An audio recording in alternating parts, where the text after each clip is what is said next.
আপনার জিমেলের ইনবক্সে যদি কোনো ধরনের ভেরিফিকেশন কোড, ওটিপি বা মেসেজ না আসে, এই প্রবলেমটা কিভাবে সলভ করবেন একদম সিম্পলভাবে আমি দেখিয়ে দিব। আর কখনো এই প্রবলেমটা আপনাদের ফেস করতে হবে না। প্রথমে এখান থেকে সেটিংস অপশনে ক্লিক করবেন। সেটিংসে ঢোকার পরে এখানে অ্যাকাউন্ট এটাতে ক্লিক করবেন। যে কোনো অ্যান্ড্রয়েড মোবাইল থেকে এরকম অপশন দেখতে পারবেন।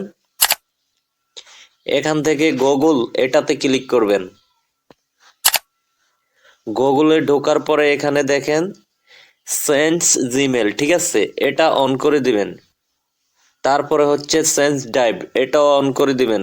কন্টাক্ট নাম্বার এগুলো অন করে দিবেন। ক্যালেন্ডার মানে সবগুলো অন করে দিবেন। এখন আপনার যে গুগল অ্যাকাউন্টটা আছে এই অ্যাকাউন্টটা ডাইরেক্ট আপনার জিমেলের ইনবক্সের সাথে কানেক্টেড হয়ে যাবে। ভেরিফিকেশন কোড আসা মাত্রই আপনি পেয়ে যাবেন।